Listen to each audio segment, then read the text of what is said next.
All right, welcome to Courageous Conversations with an amazing set of panelists who we'll introduce in a few.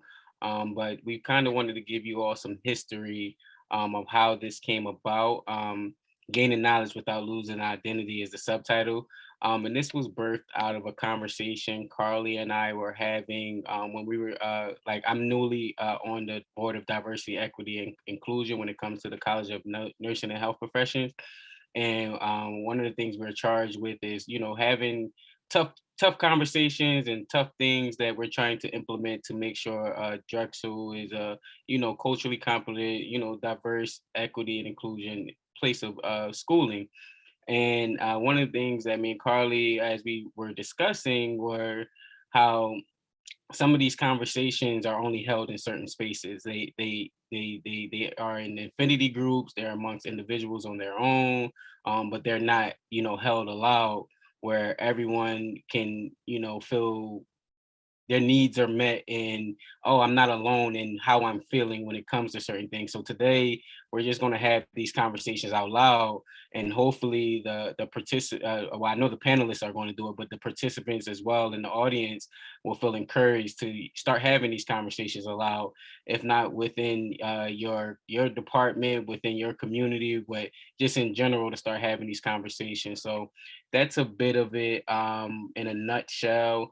I'll lead and then I'll pass it over to Carly. Carly, did you have anything you wanted to add? Nope, that was perfect. Okay.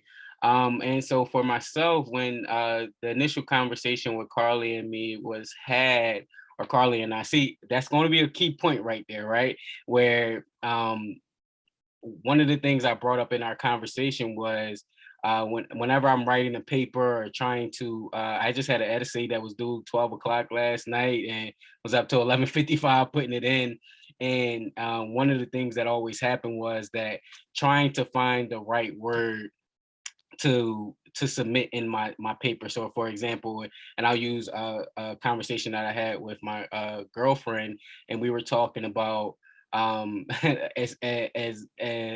a paper, it's etiquette to be like upon arrival, and I'm like, I don't talk like that necessarily. And yes, I know there's a proper, structure when it comes to academia, and I know that there's things that we have to say in a certain way, but you kind of lose yourself in what your meaning of what you interpret the information that you're receiving in the context of trying to submit your work. It doesn't mean that I don't understand the work.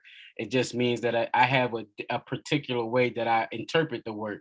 And it can create an inequity amongst others when they feel like, all right, I understood, I grasped the concept, but when I'm trying to articulate that, if I don't have it in a certain context, then maybe I won't get an A, or maybe I won't get the proper grade that I deserve. And I also even bring up in full transparency that it's something that I didn't discuss with Carly, but as I started to reflect on my academic career so far, um, it was the expectation that you already knew something and supposed to build upon the knowledge that you already had. And some of the times I feel insecure within these spaces, or even just now when I said like that's a key point where I'm saying Carly and me instead of Carly and I, it kind of like deflects on the point where it creates an insecurity where I don't even feel comfortable talking as much, because I'm like, all right, if I'm not saying in a certain context, then it may not be reflective in the conversation that I'm having.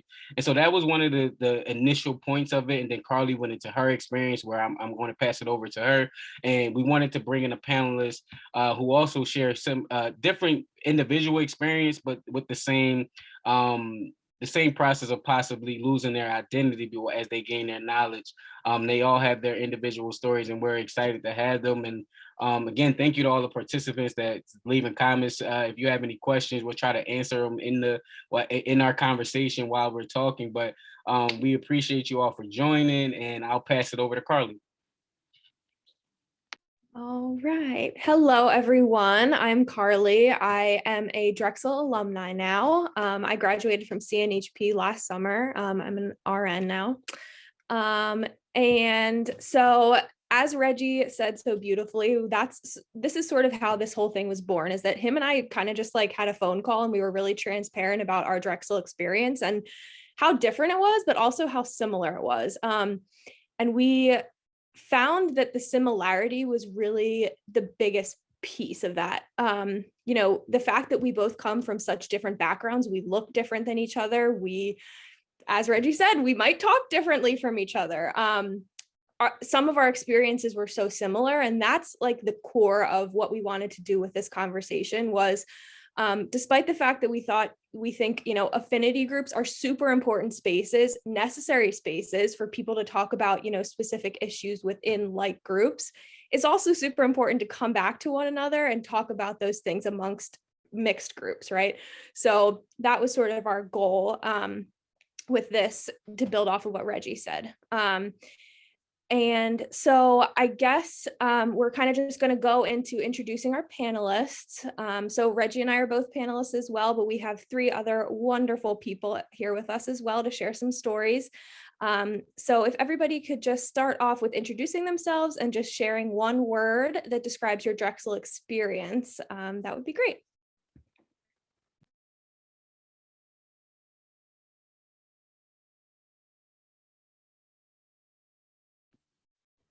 For me, one word, Carly. oh, I'll say really quickly and then I'll pass it off to who was next in line, Carly? Do we have it? I forgot who was next up, but I'll say my one word really quickly as complex. And my one word is specific. my one word would be enlightening.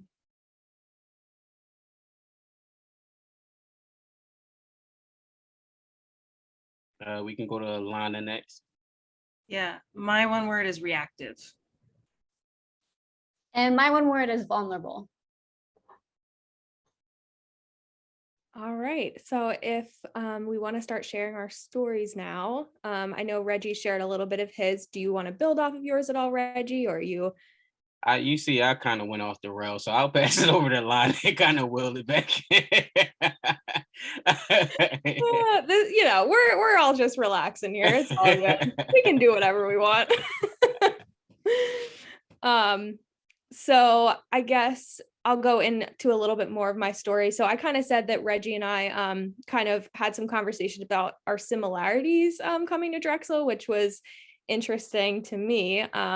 My sort of like aha moment at Drexel, I remember it was in my first nursing class ever. It was like whatever that's called, foundations of nursing, where basically we learned how to like give bed baths and all that fun stuff.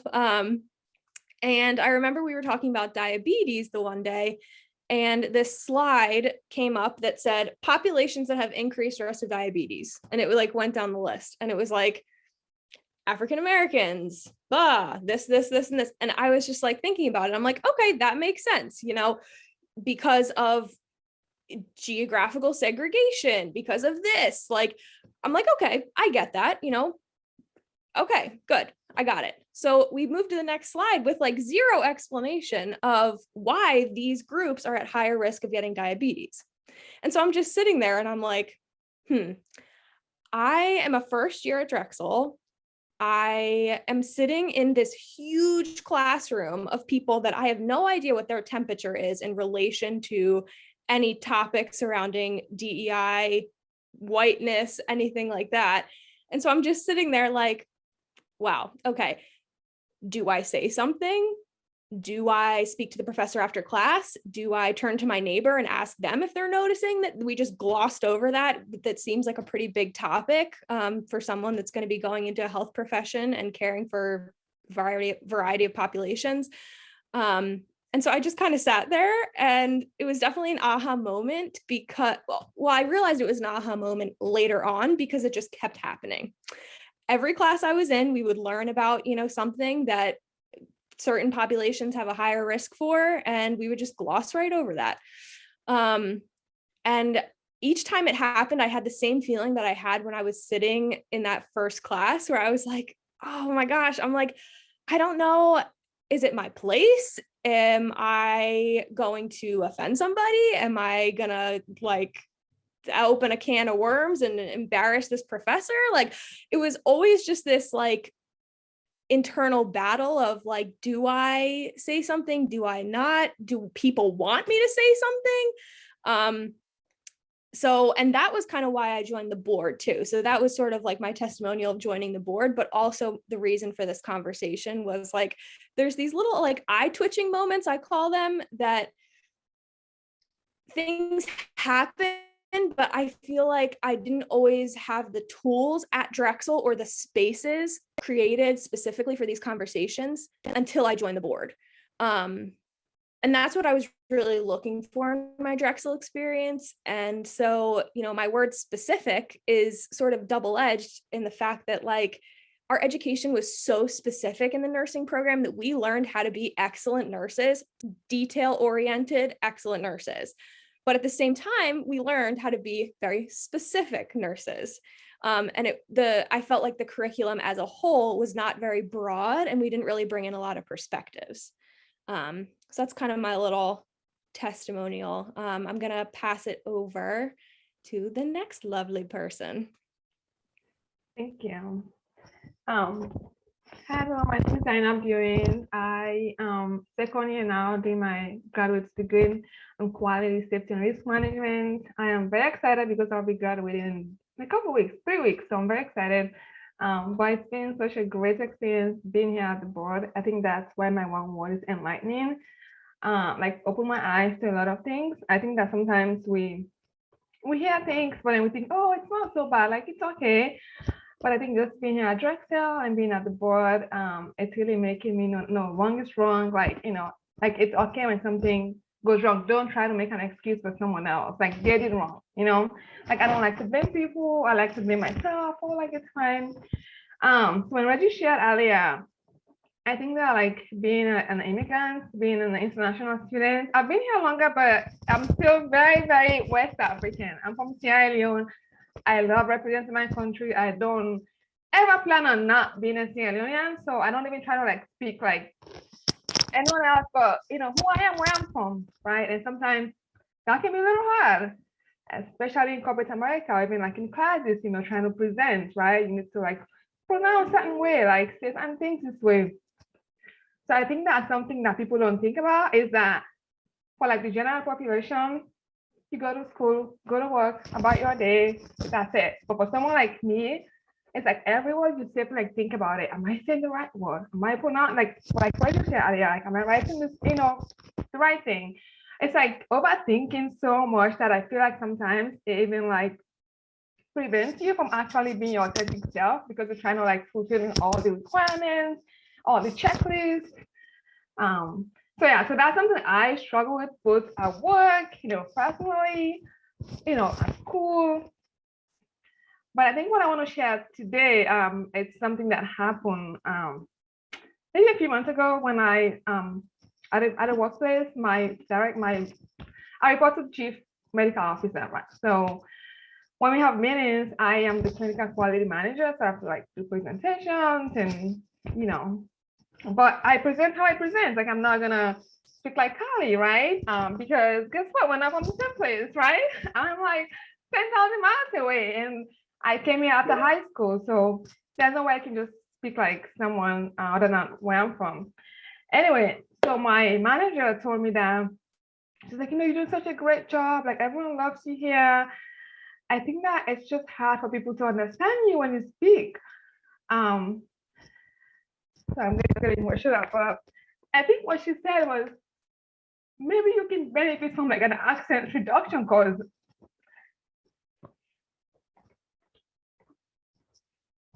And it was really my first time hearing that. I was like, what? What is an accent reduction? Like I was just so taken back.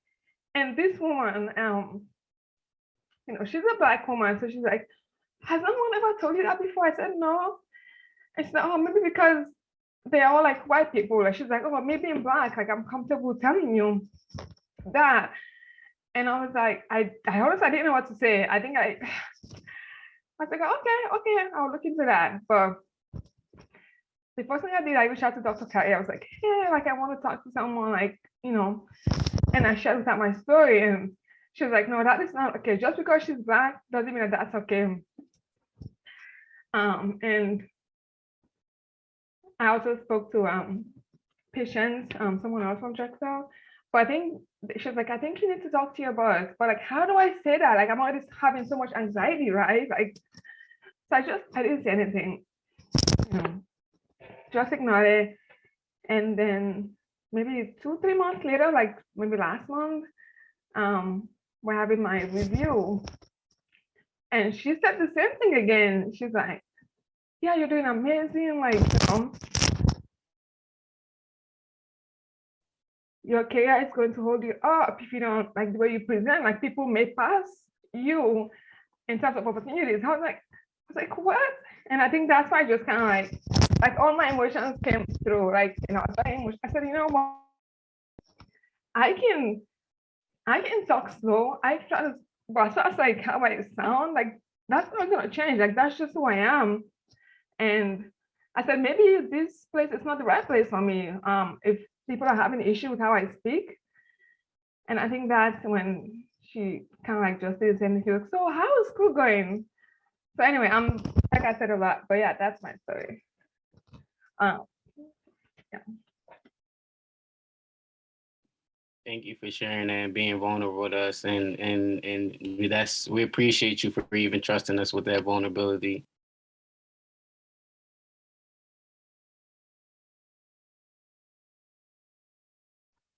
Thank you. Carly, I got like 3 screens up. Was Lana next? Yes, whenever Lana's ready. Yeah, I just wanted to give a second. I felt some emotion from all of us here sitting, listening, and witnessing that. Thank you for sharing it. Really appreciate it. I had a story, and hi, I'm Lana, by the way. I'm a art therapy and counseling candidate. I actually graduate in a couple weeks as well. Woohoo, almost there. And, you know, my story is similar to Carly's, and it is a story of like white silence. And so it ended up, it's relatively short, but it is repetitive. And I think that's the point. What I want to come out of this story is that it's repetitive, and it has happened throughout my entire graduate school experience. And so, it was a situation in a Zoom class, and I had a professor who didn't contextualize what we were reading. So we were talking about assessments, we were talking about IQ tests, and something in the textbook, in my opinion, just was overtly racist. It was categorizing groups, it was putting it down to numbers without even contextualizing that information. There was no framing offered. There was no, okay, so this information is problematic, so we're going to talk about that. When we talk about this information, I need you, like, there was none of that. And so when this topic was brought up in the class, and I was like, I think this is really problematic. The language here is really inappropriate. The language here is not supportive of working with clients. Like, this is not, why are we using this book? Why aren't we talking about this? And, I like to give people the benefit of the doubt on Zoom. Lots of people are dealing with lots of different things during this pandemic. Not everyone wants to unmute and talk. But the only people that really unmuted and said something were BIPOC students. And we were having a discussion, but no white students were using their voices. And so the professor became very defensive and really was like, well, I really think the people who created these assessments would feel really bad if they knew the harm they caused. And I was like, no, they probably wouldn't, because these assessments were created, whether or not it was this, they were created like 50 years ago by white men. You don't think there was something in there that maybe made them create these assessments a certain way that are very biased, And so I was like, I don't think that's true. And so she invited me to talk about it another time. And I said, okay, sure, let's set that up. So I set it up and I put it out in my group chat for everyone in the cohort who was taking that class. I said, please come, especially if you are a white student, please show up. Please show up and help me. It's right before our class. It's 15 minutes before the class next week. Please show up because this is a problem. And I don't know if anyone can guess what happened. But I showed up, and then a Black woman showed up. One of the students was a Black woman, and she showed up and she didn't say anything. She just watched. And I was like, are you kidding me? So this is not a isolated event. This occurs over and over and over again. When I ask white students to show up, there's a lot of silence. When we have discussions in class, there's a lot of silence. And, you know, there's a lot of reasons for that. I think they're afraid. I think they're afraid to say the wrong thing. I think from our bodies are afraid to give up power. That is in there, whether we like it or not, as people who are in power. And so this is kind of a very repetitive story that just happens over and over again, you know? And I think I have other stories that are less about specifically race and a little bit more about, you know, intersectional identity. I hold other identities besides being white. I'm queer, I am neurodivergent, and those things are also threatened in classes. Those things are also things that I constantly have to speak up about, advocate hard for, and say, well, maybe you shouldn't, as a cis person, ask everyone to put their pronouns on their resumes. Maybe you shouldn't ask neurodivergent people to be quiet. It's not a choice. So I think a big thing that I want to highlight here is that repetition and like constant silence from white people, constant advocacy from people who are being oppressed, right? People who are on the receiving end of a lot of this. When you speak to silence and when you are the silent person, there's so little communication, so little connection, and the repetition of that kills these conversations. It stops them in their tracks, and we have to start all over every single time. And that's why I really wanted to be on this panel, because I wanted to have these conversations and not have them stopped in their tracks by silence. So we're just going to keep talking. So I appreciate all of you listening and in engaging with this topic and engaging with our lives, because that's what this is about. So I will pass it over to, I think, whenever you're ready, Tasha, I think you're next.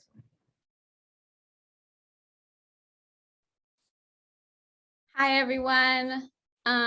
Hopefully you can hear me. I'm Tasha. I go by she, her pronouns. And I am going to preface that I might cry because whenever I get nervous or talk about something vulnerable, which my word was vulnerable, I start crying. So mentally preparing everyone. So I thought a lot about this panel and what I wanted to say today. And I was thinking about my little version of myself, like my younger version of myself, when I have always been darker than my family. I'm adopted. And I've always experienced some form of racism through that. So I always knew I stood out in some way, not just being adopted, but being darker than my family. And then when I went to school with all kids who were all white, I stood out even more. And it didn't take me until undergrad where I went to UC Davis, and it was really diverse. And people were beginning to talk about race and talk about being different. And I was just like, man, I wish I was like them. Then I came to Drexel, and finally, when I was kind of realizing that I could have a voice, I asked my director before the program, I was just like, is this program diverse? And she blatantly said, no, but we want it to. And she was the only person who I interviewed with who told me the honest truth. So I went to Drexel, got into the art therapy program, and I want to say, out of all my cohort, there's one other person in my art therapy program, in my cohort alone, that was a person of color. So I was like, great. But this is like my opportunity. This is my opportunity to speak up. This is my chance to be the person that I wanted to be when I was a little kid. And it was difficult. It was difficult because not only was I having white professors, my white peers didn't know how to engage in the conversation. And anytime I did bring something up, it was left with silence. It was left with white guilt. It was left with frustrations. So if I tell someone that I don't feel like I'm being seen, or that the articles that we're reading are very hurtful towards me, because I can see myself in that kid. Can you see yourself in that kid? No, you can't. So if I'm telling you I don't feel seen, and you say, oh, it makes me feel really frustrated, this makes me feel really frustrated, that doesn't lead the conversation anywhere. So I experienced a lot of that, a lot of frustration with my white peers just talking about white guilt. And then the conversation didn't go anywhere. So I was like, what do I want from this conversation? Besides teaching other people not to be racist, or teaching other people to see racism built in the articles that we're reading, or built into the conversation, or that art can't silence one another. What do I want my peers to get out of this? So one day I was ready to have the conversation because, again, another Black man was murdered, and it was in the streets of Philly. And I was ready to have the conversation. Instead, my peers were like, yeah, let's just create art. We'll process this through art. And I was like, no, we're not. No, we're not. And I just started crying. I turned my screen off on Zoom and I cried my eyes out, screamed at the screen, or screamed at my screen. And I just was like, what am I doing? What am I doing? I'm not using my voice. So come back onto the screen, started crying again. And I was just like, guys, we need to have this conversation, because if we're going to have someone across from us in therapy telling them we're not safe in our skin, like, you're not going to say, let's just create art. No, we have to have that conversation. So I began to start using my voice more and more. I joined Creative Art Therapists of Color because I didn't want to just dish out all this stuff of what I didn't like and not do anything about it. So Creative Art Therapists of Color, Cats of Color, has done a lot about creating activism, creating voice, try to make change in the Drexel program.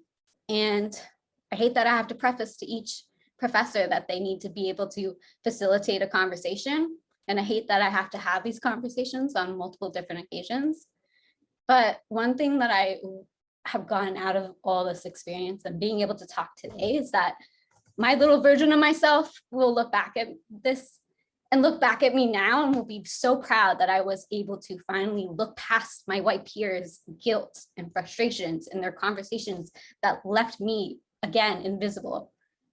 And my little version of myself would be really proud of me right now. And I think, even though I say this, sometimes white people are just not going to get it, and they won't.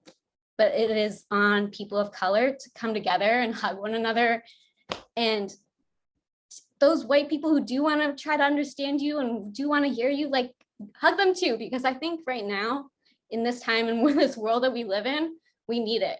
We need it a lot. And I think any person of color who does step up in a conversation with all their white peers, I'm proud of you, because it's not fucking easy. And if it's left with silence, it's even harder. So I wanted to come on here to just say that I see you, I hear you, I appreciate you, and we're changing it slowly but surely. So that is a little bit about my experience. Thank you for that, Tasha. Appreciate you for sharing that as well, and all of our fellow panelists. And Carly, I knew one of the things that we wanted to dive deeper on just a little bit, because everyone shared their experience, but the one word we chose and kind of why we chose it, I chose complex. And I chose complex because I'm still trying to understand it. And I probably would have chose complicated but I know how bad complicated has like a bad connotation on it. But complex, and like I love Drexel, and I love what the community that we're building. I love the CNHP board, being on different, initiatives, things of that nature, but it's still breaking down a lot of these different, academic injustices as we attend to, even like the board that we're on, that's one of a kind at the school, but it still should be every, different college has one in that capacity. So that's why complicated is like, as much as we're making great strides, we still have to make even more great strides. I'll pass it over to you, Carly.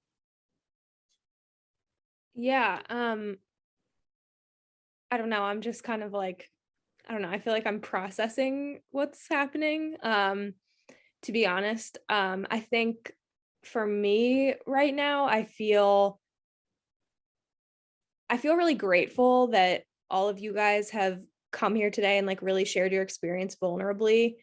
And it just sort of like makes me check myself in terms of, like, this is why, like, I have to do this. Like, this is why I have to humble myself. I have to look myself in the mirror and be like, okay, you said this, this, and this today. Like, was that hurtful to somebody? Like, do you need to check in with somebody? Like, so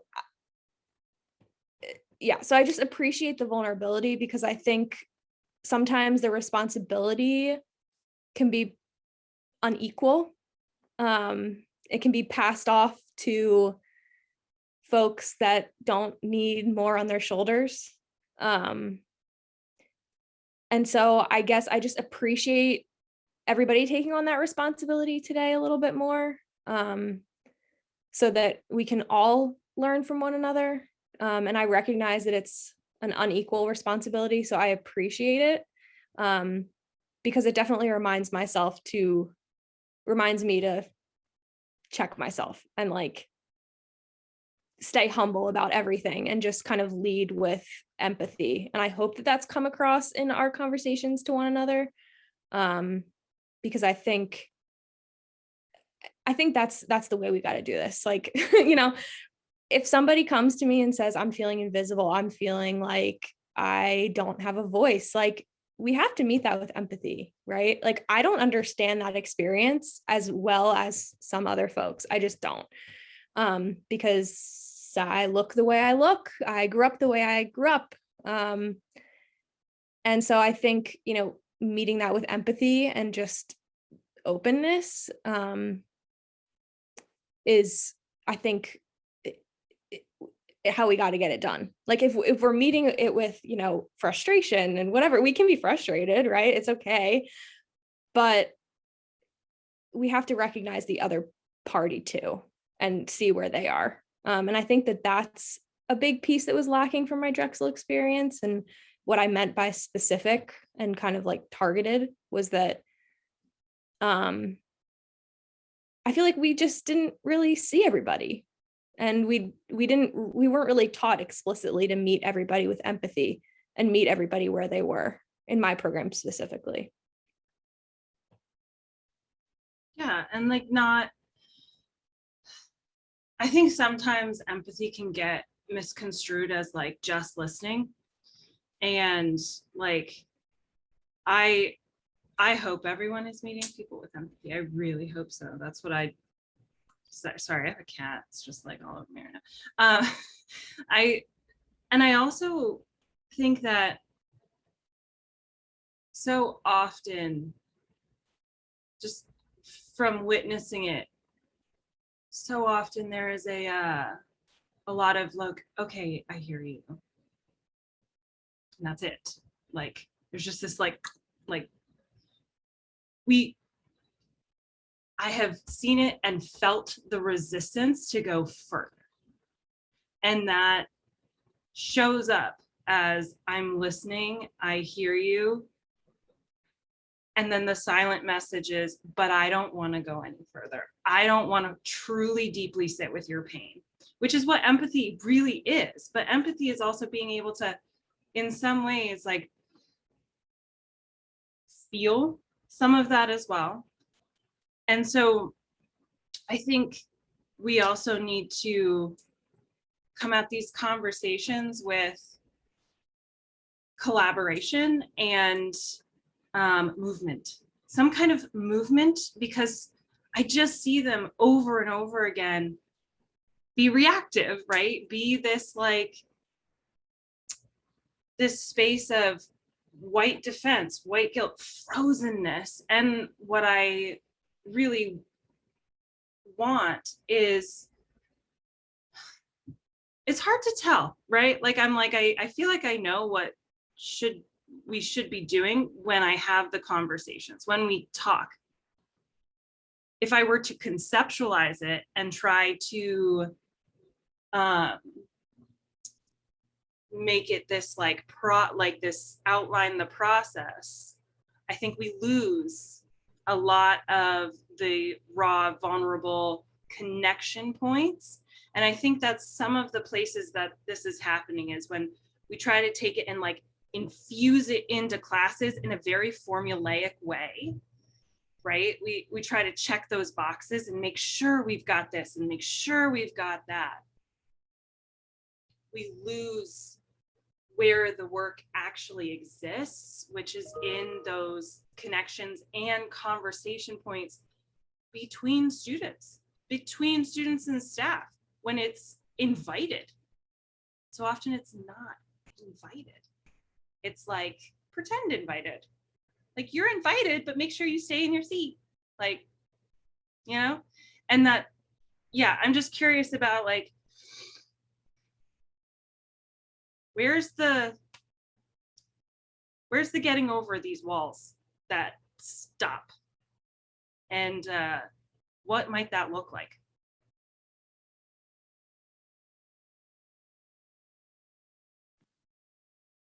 Great question on it. Because I think that's like the century-old problem of like how we get past and have it's like, all right, we have these conversations, but how do we elevate these conversations into that next, process?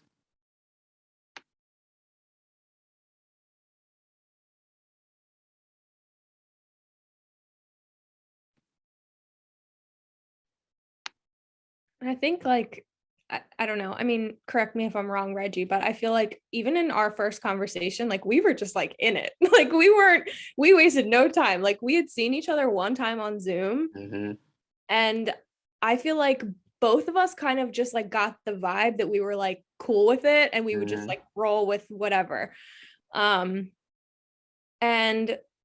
so, like to be honest, like as a white person, I was like, oh my gosh, like if I'm being like really transparent, I'm like, oh gosh, like I don't want to offend this guy. Like I just met him. Okay, first off, like just as a human decency thing, like I don't want to offend another human. Okay. But also like we're so different. We're so different. How are we going to have like a productive conversation? And that was like my real raw feeling going into it of like, oh my gosh, like hopefully, I don't know, hopefully we can like do this and he's not going to leave feeling like and I'm not going to leave feeling like shoot. Like so yeah, so I think we kind of just were like, we just got into it, and that was kind of the main part. Like we didn't waste any time, and I feel like I tried to be very like open to critique, and I think, I don't know, I feel like that just blossomed into such like a beautiful process. So I think I don't know, like it was such a lesson to myself, like just go for it, be open to correction and be humble, and like, truly, like Lana was saying, like hear and see this other human, and like it can turn into this, right, where we're all sitting and having this conversation. So I feel like it just kind of goes to show sometimes when you just go for it, it really does pan out if you're open to criticism and checking yourself, especially as a white person. Going off that, I think something that, just to state the obvious right now, in my cohort, because I can see the participants, I know participants can't see themselves, but I only have 2 people from my cohort who showed up, and they're to people of color. So, and everyone got the email, and everyone got multiple emails. So with that being said, I can rely on my people of color. Like, I can rely on them to show up. But it really, what I've been thinking a lot about throughout this whole time in this program in Drexel alone is that they need to preface to, which really sucks, but they need to preface to our white peers that, like, you show up for your people of color, you show up for the conversations that are going to happen. It's not a if you feel like coming, it's a mandatory thing. It's one of those things where if we're going to have these conversations are only happening because we're bringing it up. It's not happening because they're bringing it up. So I commend you, Carly, and Lana, I think it really has to only happen if the people above us, the people who we hold accountable, actually make it happen. So that's not always on people of color, but like so when I say people above us, like the directors, the professors, the people even above them, to be like, hey, white peers, have a conversation with your people of color, have a conversation, because you cannot just go idly by this program and not say anything or not do anything and not show up when you need to show up.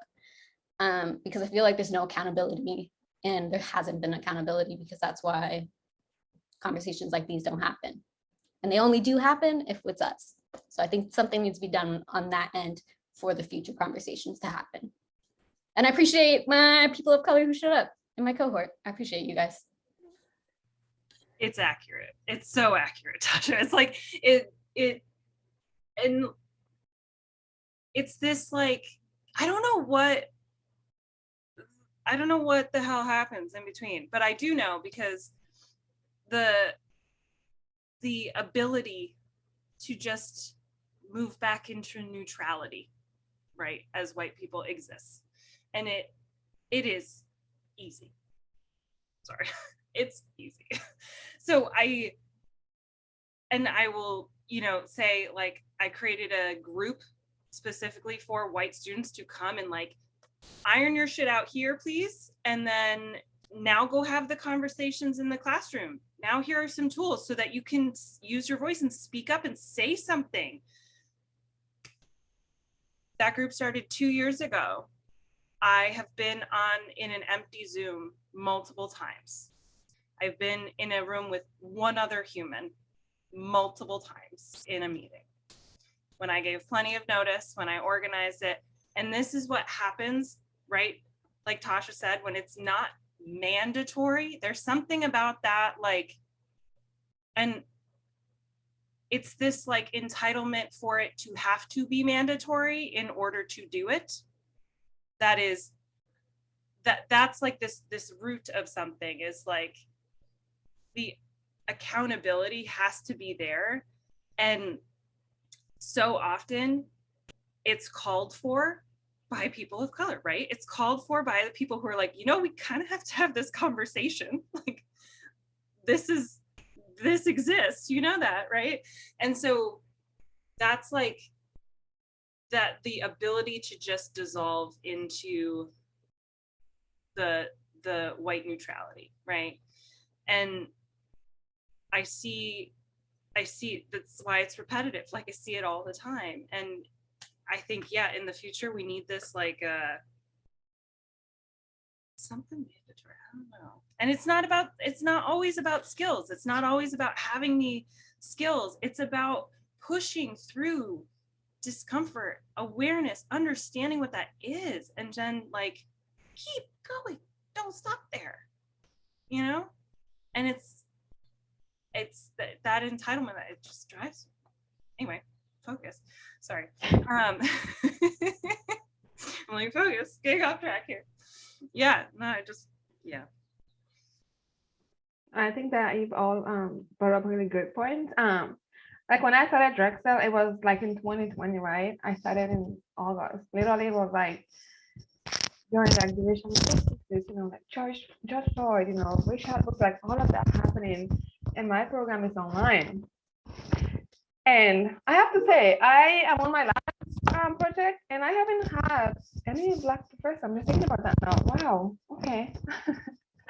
I've had great professors, but that just came through my mind. So really no one that I can go to when that was happening. But I have to say though, I feel so grateful for the DEI board during the dismantling racism session that Dr. Kari, Dr. Kimberly Montgomery, and Dr. Stephanie Brooks, they hosted this dismantling racism session. But I have to say too, I'm thinking, is that because, Dr. Kari is a Black woman? Did she like brought this up? Like, what did the white people do? Like, what did the team do? Like, did anyone else talk about that? Or did she have to, so I was very grateful for that session. I was looking forward to coming to those. And I have to say, it wasn't a lot of people. I mean, for me, I was like traumatized, like so heartbroken. I'm like, how are we the only ones to be here? Like, if everyone else okay, like, how are they okay? Like, am I crazy that I'm not okay? Like, I was like blaming myself for not being okay. Like, it's all my fault. Like, they're all fine. Like, I'm not fine, I was like, I wish I could be fine like them. Like, how can I be fine like them? Like, how can you go about your day just fine? Like, I was there, like, crying, like, not doing anything at all. Like, like, I don't know. Now that I'm thinking about that, I don't know. I don't know that if we can all be the same, if we can all have the same feelings. But for me, I blame myself. Like, why am I the only one that's, feeling this way? But anyway, that session was so beneficial, like just coming on and hearing people sharing their feelings. Like I said, I haven't had any Black professor here, and I'm not gonna go to the professor and say, hey, did you know what happened last night? Like, I'm not able to do my homework because a Black man like just got killed, a Black woman just got shot. Like, guess what? I have a Black man, I have two beautiful Black children. Like, I'm a Black woman myself. So I don't know if there's anything the school can do about that, like having someone to at least like know what's happening out there. And I don't think it has to be a Black woman or a Black person, honestly. I think it's very tasking because they're also doing, going through the same things, right? I don't know. My feelings are like all over the place right now. So I apologize if I'm just everywhere.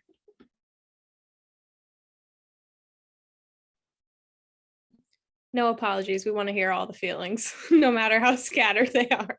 All the feelings, all the thoughts.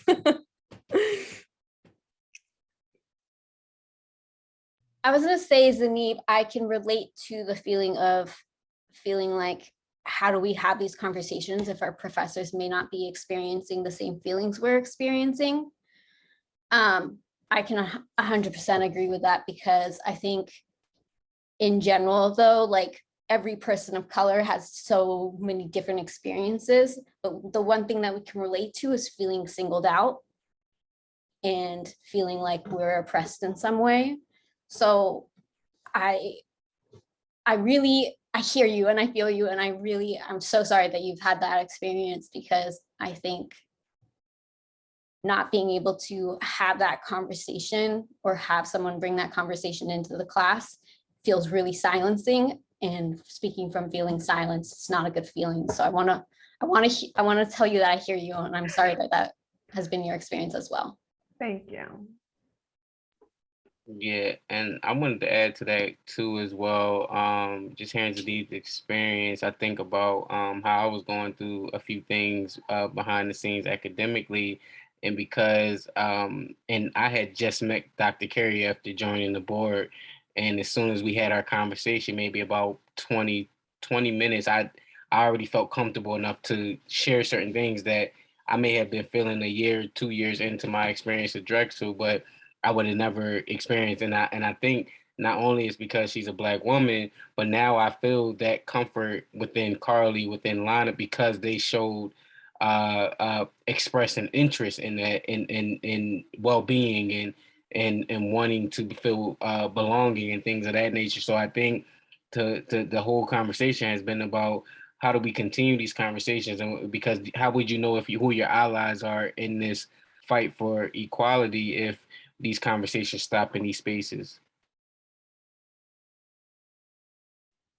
Like straight up gaslighting, right? It's like white people, like that, what you talked about, not having the same experience of like, oh, wait, is everyone else okay? Am I the only one who's not okay? And like, white people just walking through like, yeah, fine. Like, I don't see that. And that is what these conversations and what more of these need to exist in the space, right, Reggie? Like, this is where hopefully we can stand that on its head in some ways and say, nope, we see you. At least I do. At least this person does. We see you. And you are here, and we can hear you and see you, and can listen and can talk about this and can keep moving forward. And like, I kind of wanted to address something that's come up in the chat that I've been like slightly following with one eyeball. And this idea of like, it's the leaders in the program have to be the ones to do it. Like, the leaders need to do this. And I hear that and I see that and I really appreciate that. And also, yes, we need to like make this part of the culture, but also like, a lot of people here have talked about stuff with peers, right? Have talked about the peer experience that happens with this. And yes, our leaders can create those spaces. Sure, students have very little power here, but the students that do have power also need to be the ones to create and exist in those spaces and help facilitate those spaces. Because having been here for 3 years, the stuff that has gotten done in my program has gotten done because cats of color, has gotten done because students of color spoke up, went to people, were vulnerable to professors that hurt them, and still said something. So sure, please, yes, keep going. Keep going up the totem pole to whoever it will be. And also, that doesn't take it away that it is also an individual person-to-person experience of what do you do when you harm someone? What do you do when there is complete silence in a classroom and someone is very emotional because of something that has happened in their experience in their life? What do you do? It can't just be the professor's job, and it can't just be the student's job. It doesn't work like that, right? It has to be everyone's job, and we have to understand where we're all moving. Because if we're just all deciding that we're gonna go this way and we're all moving forward, right? But we're moving forward at different trajectories, different angles. And what I see so often is just this like professors and students hit off each other, and you see this like burst of harm, this space of pain. And it's like, we need to understand what we're doing. We need to communicate, and we need to break down a lot of these like hierarchies and binaries of power that exists in the university system in order to move in a direction that everyone, the people that are trying to make change, want. Going off that really fast, I'm gonna bring up cats of color one more time. Dr. Carey and I had a conversation about having the Drexel College of Nursing, all people of color who identify, people who identify as people of color in a graduate program, to have a raw conversation. And it will be one of those moments for me to be able to tell them, like, as the president of Creative Art Therapists of Color, to be able to tell them, like, I hate that it's on us, but having us as allies and having other people in graduate programs doing this already, creating conversations and being able to go to your professors and have accountability meetings is really beneficial. And I think creating change might look small at the beginning, but it does happen. It's not always on the professor. It is on people who want to see that change. And I think there is steps to it. I don't want to set, I preface that it's always on the professor as well, but I think it's also on us as well. And I don't think if we don't say anything that it's gonna do, I feel like if we don't say anything, we're doing ourselves more harm than not, like, staying silent. So I want to also say that, because I feel like I mentioned that we shouldn't say anything, but we should as well. Also, sorry if that made no sense, but yeah. You made a ton of sense. Man, the time flew by. I'm looking at the time, and It flew by. Any closing remarks on your end, Carly? Everyone did such a great job. Y'all made my heart smile. I know on my end. Carly, did you have anything you wanted to add almost to close us out? I agree. I'm grateful for you guys. Thank you so much. You guys, like, you really killed it. I don't know. I felt like this was going to be the Carly and Reggie show, but really this was like the everybody show. So it's awesome. Don't invite an ADHDer and expect her to be quiet. Sorry. No, this is the point of this whole thing. We do not want to be quiet. We need to talk about it, right? So no, but I really appreciate everybody coming to this conversation too. I think it was definitely a bit more relaxed, but that's kind of how we wanted it to be. Just to kind of show that we can all have these conversations together, and despite, affinity groups, as we said, being super important, figure stuff out with your people as well. But also it's important to come back and chat with one another about, what you've learned and how we can be better. So I appreciate you all coming and listening to us chat. And yeah, if anybody else has any comments, feel free to put them in the chat. If any panelists want to say any last words, feel free. But thank you guys so much.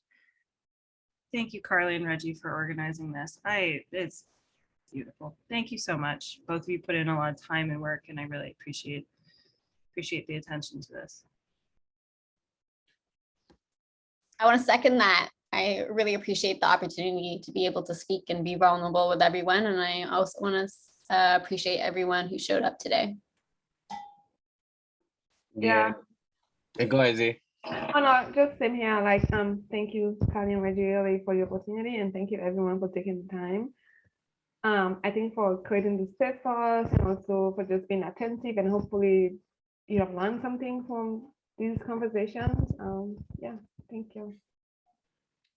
I'll leave off and say, make sure y'all check into what the CNHP board is doing, the Diversity, Equity, Inclusion Board doing, because we are doing wonderful work to continue the conversation. So this is just not a one and done, and look forward to all of the things that we have coming out of our initiatives.